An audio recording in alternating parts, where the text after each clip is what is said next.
We look at The Critic, the new animated TV series about, can you believe it, a movie critic. I like it. It got kind of a Siskel and Ebert thing going. Great. They sat us in the critics section. Pelican brief, more like turkey too long.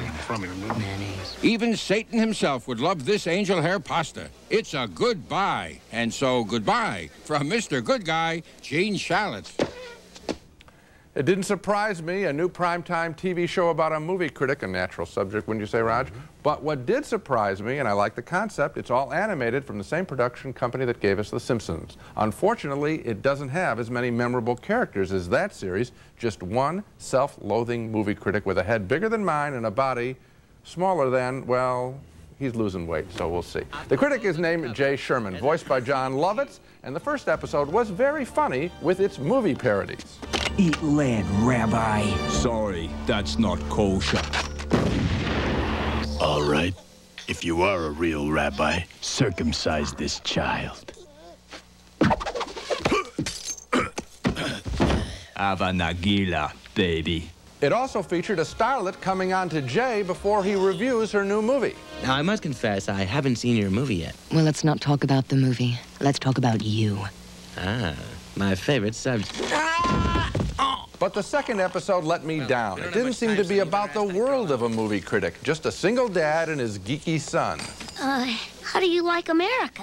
My grandfather says your country will one day choke on the vomit of your capitalist excess. The third week was somewhere in the middle as Jay tangles with his spaced-out, waspy adoptive parents. Mother, you've been belittling me my whole life, and now I've got to say it. Shut up! Shut up! Shut up! Shut up! You are a disgrace to this family. The jokes about Dad get a little tired. They do repeat the same one over and over. There are no other memorable characters in the show besides Jay. The station boss is an unfunny dolt, not as sharp as parody, I think, as it could be. Jay's kid is a twerp off the old block. If the critic is going to succeed, and I hope it does, it desperately needs to refocus itself on the movies and the way critics interact with them.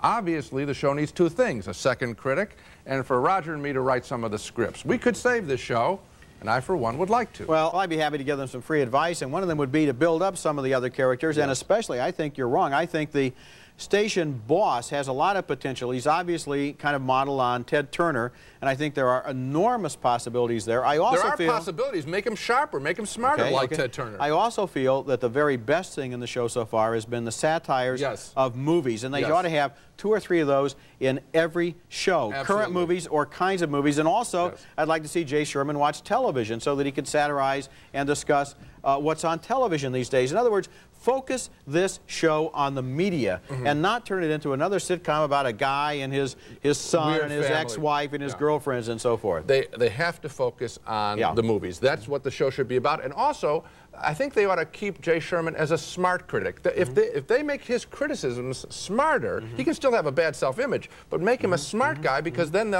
their targets will be much sharper. I actually think that Jay Sherman is much smarter than I expected him to be before I saw the show. I think that he is intended to be relatively intelligent. I want him to open up and really knock some pictures out. Okay.